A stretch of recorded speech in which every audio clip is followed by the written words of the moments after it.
Okay, well, welcome Australian Veteran News viewers. Today I'm very lucky to be speaking with Julianne Finney, who's been leading the call for a Royal Commission into veteran suicides. And today we're going to discuss the Morrison's government's proposal for an ongoing commissioner rather than as opposed to the call for a Royal Commission that Julianne has been championing. So Julianne, welcome, and it's lovely to see you again. Thank you, Mark. Okay, so Julianne, you've been an important voice in the call for a Royal Commission into veteran suicide. Why is this important to you? It's absolutely important to me because, look, when my son died, like every other family member, I was blindsided by the suicide. But as I realised that my son was going to be swept under the carpet and his name was never going to be known, I thought David Finney's voice is going to reach out. And as I examined it, I realised that I was nowhere near unique. There are hundreds of me, and it's time to put it to bed, to find out what is happening to our veterans, what is happening either in defence or with DVA or with Australia in general. It's time to find out, and a Royal Commission, truly independent, transparent, the truth, will investigate, deep dive the investigation that now needs to happen. Yeah, Julianne, and I think you make you touch on a point that I think is important, that it is a sort of I guess a reflection on the broader community. And I know that was discussed at the Senate hearing, was it last week, when a few of you and a number of people put their submissions forward. And people think, well, suicide is it's a major national issue across the board, but for veterans it's very particular and specific. And I think if we sort of get ourselves into a position where we can understand what's going on in the veteran community, there are many benefits for the rest of the community as well. And we also absolutely look at how we reflect the broader community in this area. So a lot has happened in the last few weeks. We talked about the Senate hearing. We've had a little bit of information about an interim commissioner come forward, and some other I think the wheels are starting to turn to actually get that role up and running and that office up and running. What else has been happening what's happening up ahead, I guess? Okay, well, I listened very carefully, and what's happened at the moment is we always have something that overrides this as far as the government's concerned, and at the moment it is the tragedy that is the alleged war crimes. And I've been listening very carefully to what Angus Campbell has had to say and what the government has had to say.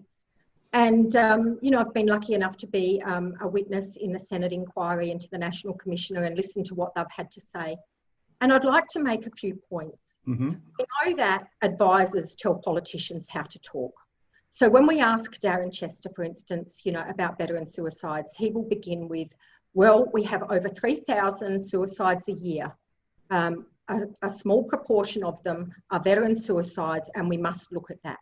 Now, we know that the majority of veterans get out of service okay. There is a small proportion that don't. I don't know how 46% is a small proportion, but however. Yes. So I want to put it to Australian people today. I want to put it to veterans and to Australian people. We have hundreds of murders in Australia each year.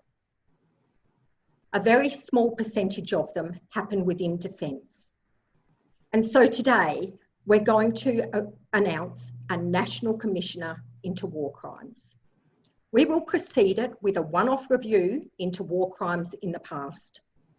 And to do that, we're going to get an SAS commander that was serving in Afghanistan who is going to leave defence in 2 days' time. We would like to thank those accused of war crimes for putting the legislation and the terms of reference together for us. I'm not sure if you can see my point here, but if this is better than a Royal Commission, we need to do it for the war crimes. I'm sorry to those people, the disabled sector, the aged care sector, and those that have been abused in institutions weren't good enough for this better than a Royal Commission. But we will do an ongoing investigation into war crimes with a one-off review into the past, led by an SAS commanding officer. I think you've made a very powerful point there, Julianne. And of course, we know that the war crimes are going to be, there's obviously judicial proceedings and all those sorts of things associated with that.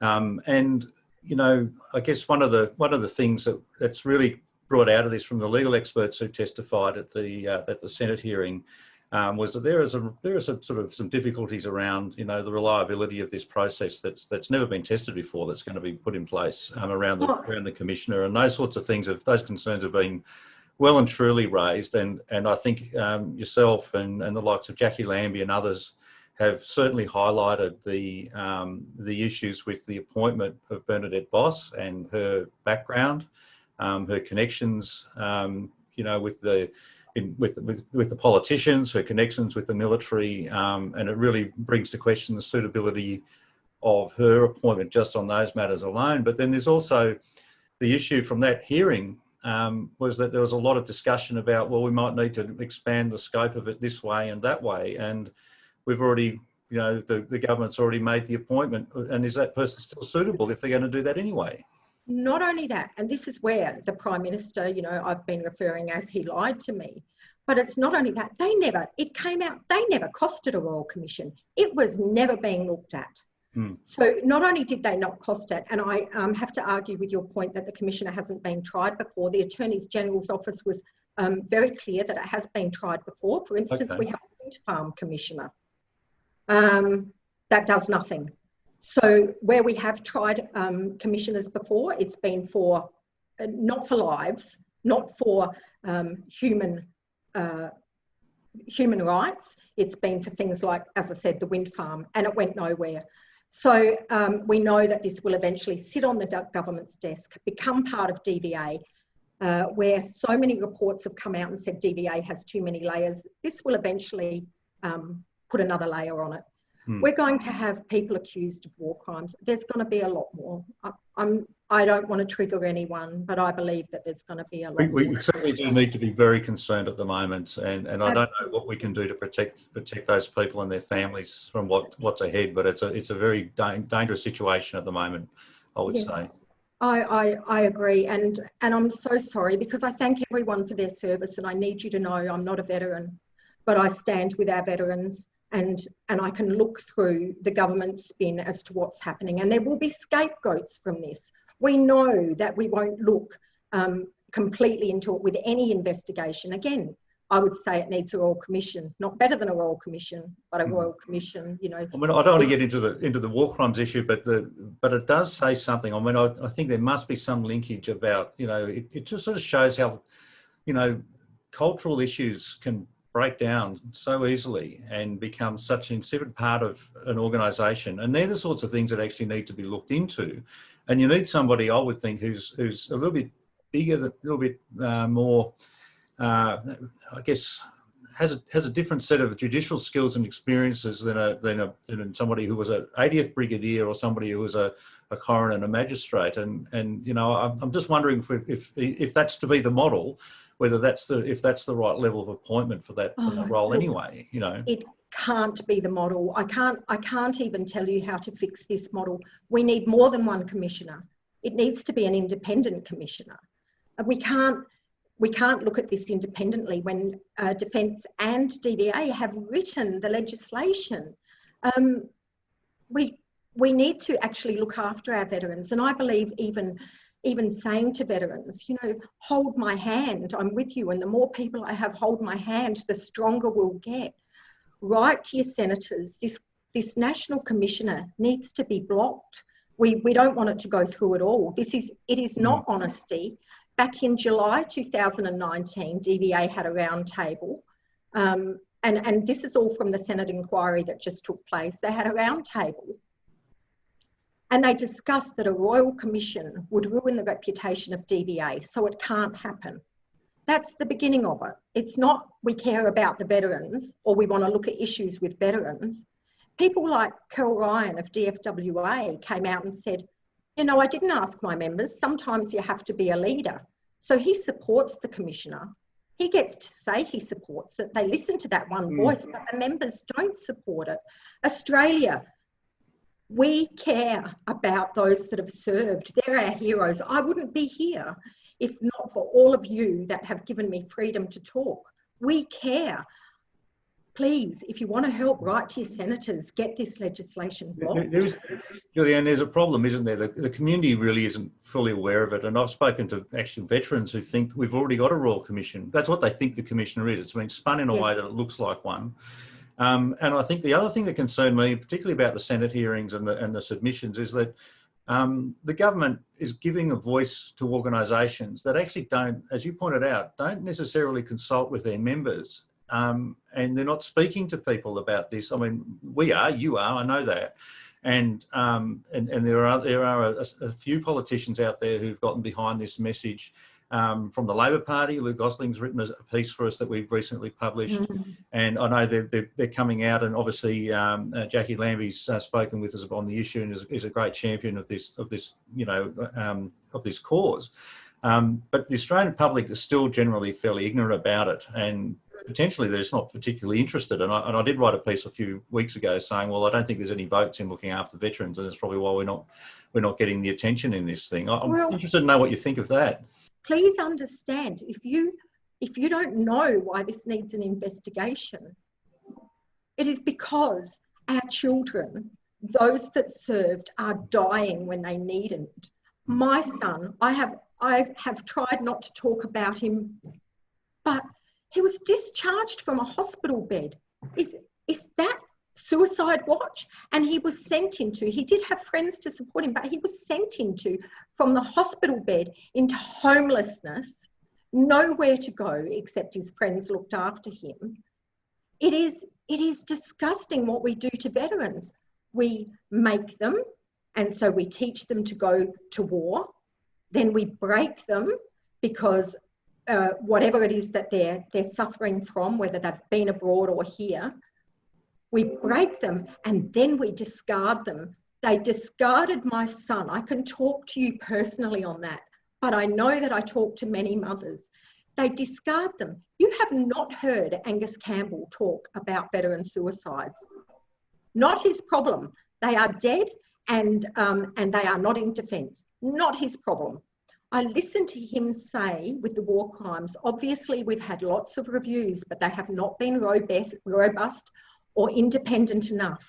Well, I'm going to say to Angus Campbell, with your suicides, they are your members. They are under your care. You take them away from us as family members. You don't contact us. You don't let us know because you are family. Your family dies. Way too many of your family die. And we need to look at why, because I believe, and I'm sure that there is criminality and corruption. We are setting up for those that suicided a new layer of bureaucracy with no investigation. And as I said to you, what if we did a one-off review into past war crimes? Just a one-off review and let it go. You are not going to bury my son and not investigate his death fully, and somebody is going to be held accountable. And I'm not asking for people to go to jail. I'm asking them for them not to be promoted. There needs to be accountability. If you are going to change the culture, this is where it gets tricky, isn't it? Because I mean, I know you hear these stories and you've lived this experience yourself to a degree, you know, in a very specific circumstance. We have these ideas about what's causing this. We have these ideas about where the problems might be or what the problems are, and we're not really equipped to pull all that together sometimes. We don't know the full circumstances around that whole thing, and so it's hard to sort of sit here and sort of decide, well, was that a fair thing? Was that what did they do, right or wrong? But this is why we need to do something more thorough than the rolling commission, as it's often called. Yes, absolutely. And that's why we need to investigate the past. We do need to investigate the past, and we need to look at the culture. So there is, I mean, I guess one of the things that there is commitment to actually doing the investigations. Now, there's some limits on it. I understand that that's potentially it is an issue. So at least there's that part of it. But I think one of the things that I'd like to ask you about, you mentioned before, and you've said it publicly a couple of times, that you called Scott Morrison a liar. And I'd really like to know, what did he lie to you about? Okay, so I went into a private meeting with him in December. I listened to him in Parliament, and he said to me, I'm going to think about a Royal Commission over the Christmas period, and I'm going to do that. He said, Julianne, what would you think of something that, if we could do something that was ongoing? And I said to him, I would need to look at it, but I can tell you that the families want a Royal Commission. I said, I'm open to look at anything. And he said, yes, well, we're going to think about it over the summer. Now, I know that never happened because there was no costing for a Royal Commission. There was, over the summer, Defence and DVA were already working on the package. And so he told me that he was really going to think about it and come back next year. He did not do that. He also told me that while I sat with him in February this year, I said, this is not better than a Royal Commission. And I sat there and I said, I don't believe that this is going to be a full investigation into past suicides. And he said, well, Julianne, I'm the Prime Minister and we're just going to go round in circles. But I'll tell you now that I'm reading those terms of reference for that one-off past review. And what they are going to do is turn my son from a statistic into a piece of data. It is an exercise in data analysis. It is not an exercise in culture of Defence Force. It is an exercise in what happened to these men and women pre-service, post-service. The Prime Minister did not give me the truth on any of this. And he continues to say it's bigger than better than a Royal Commission. Now that is, I don't know that that's a lie, but that is absolute spin. Yeah. Is it possible? And I'm just trying to be balanced, I guess, in my understanding of this. Is it possible that a Royal Commission itself could be a disappointment as well in terms of the way it's run and what happens to it, or do you think that there's mechanisms within that will make it better anyway? Well, first there's mechanisms in there. It can't be just stopped, and it's not statute. It can't just become part of DVA. It will have to stand alone and do the investigations, and it will be judicial, not coronial. So, and it isn't only that, but we will be investigating some individual cases that have systemic issues. So, for instance, there may be a group of suicides that have taken place because of drug trials or because of wartime or because of bullying. And we need to really look at the culture and...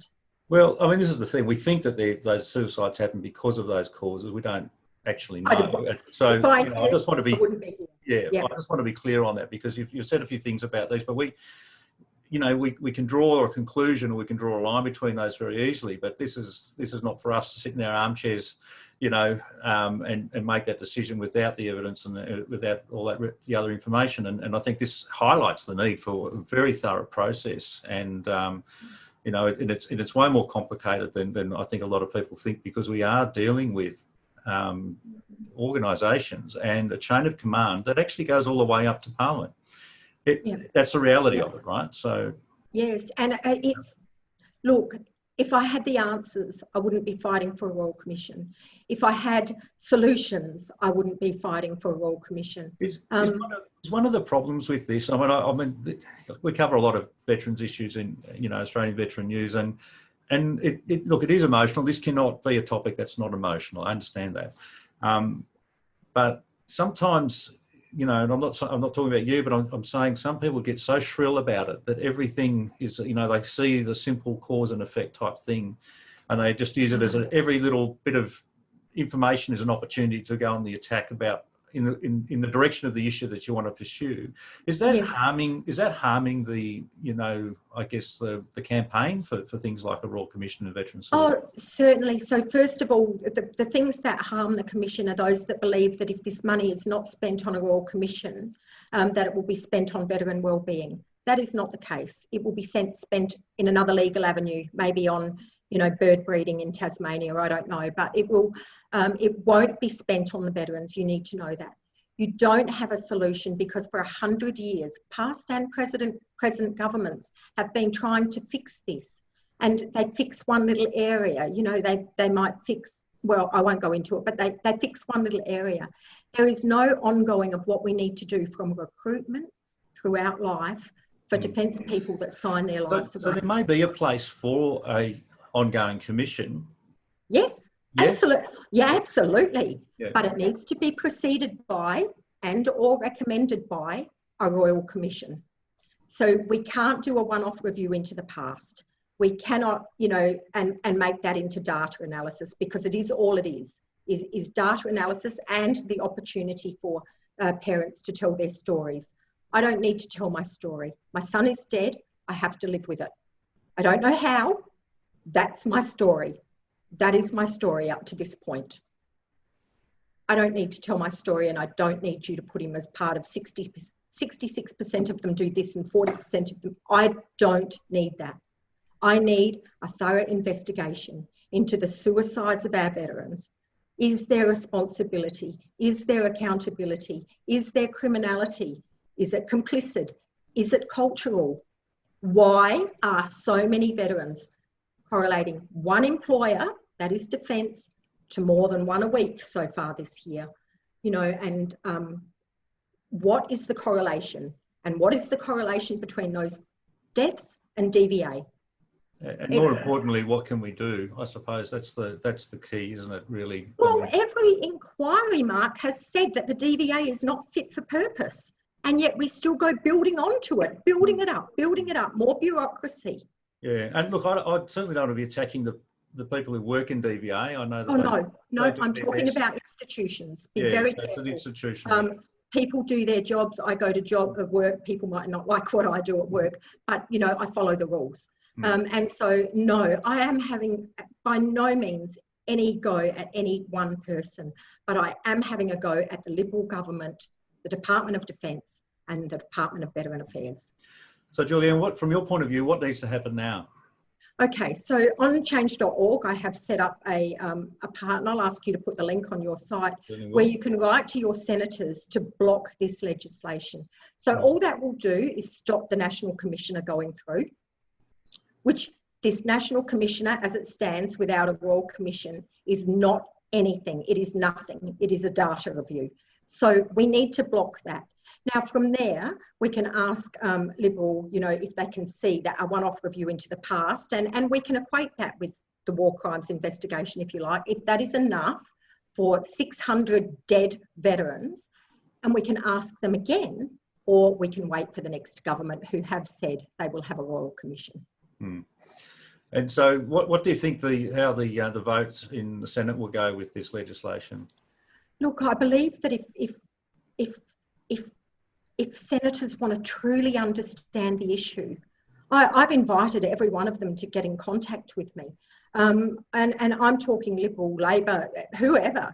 If they truly understand the issue, if they truly understand what they are doing to the families, and let's face it, families have pushed for the Royal Commission because anybody else, the veteran, isn't passed away yet.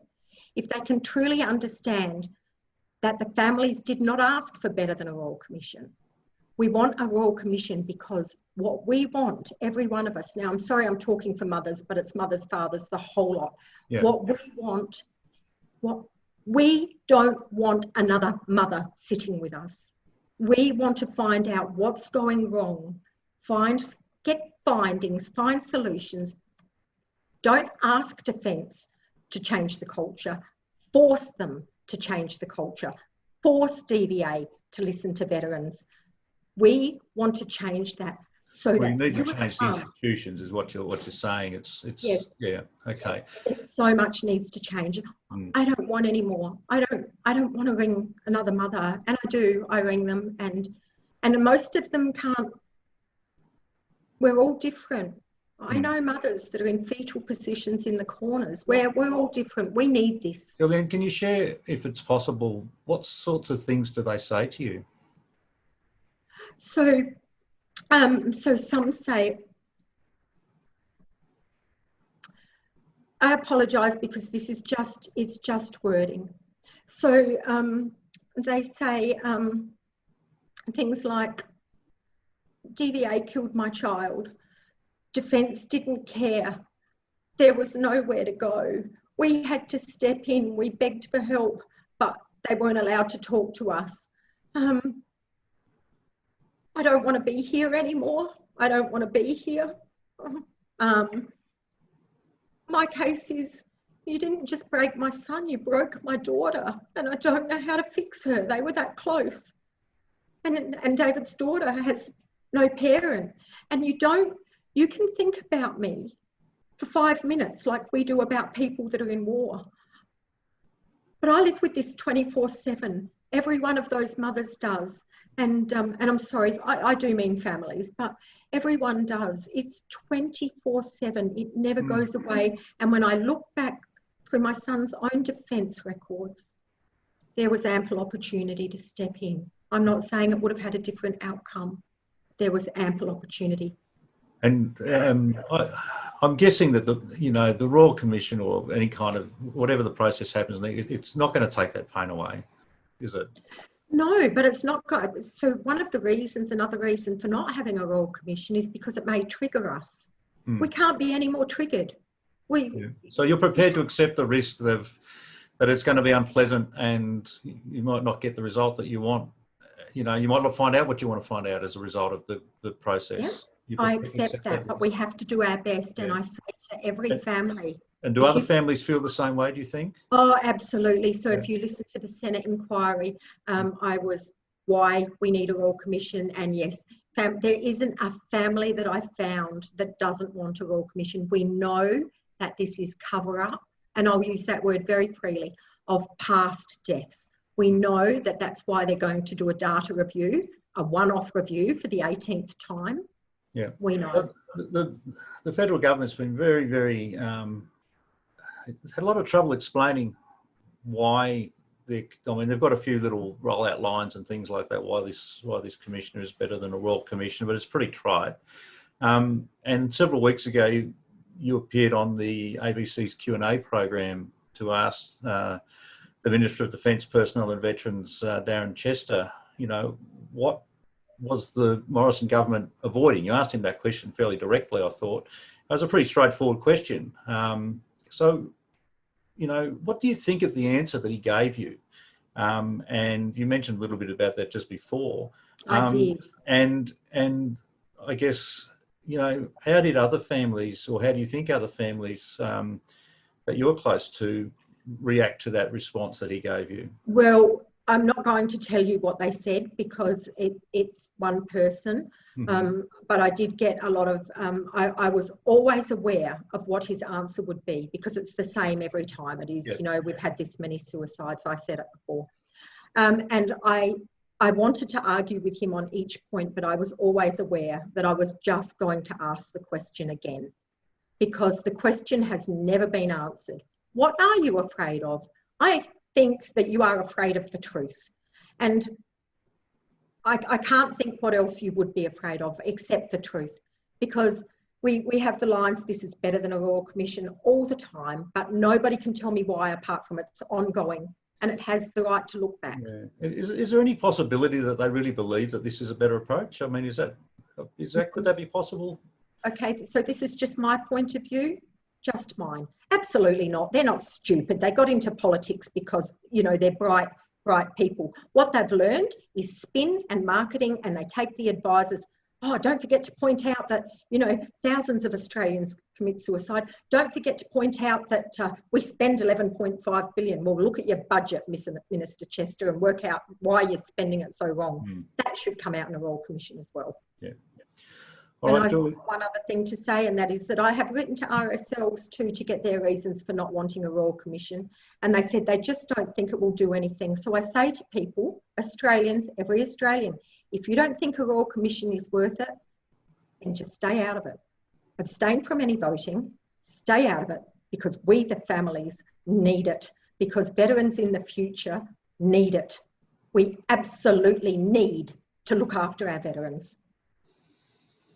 Okay, Julianne, Finney, thank you so much for your time today. I think we'll close it on that one, and hopefully we might come back and see what the update is in a few weeks, and if anything changes, we'll certainly be in touch to talk to you again. And we're following this issue very closely, as you know, and I really appreciate your time this afternoon. Thank you so much, Mark, and to every veteran, serving or not, thank you for your service. Okay, thank you.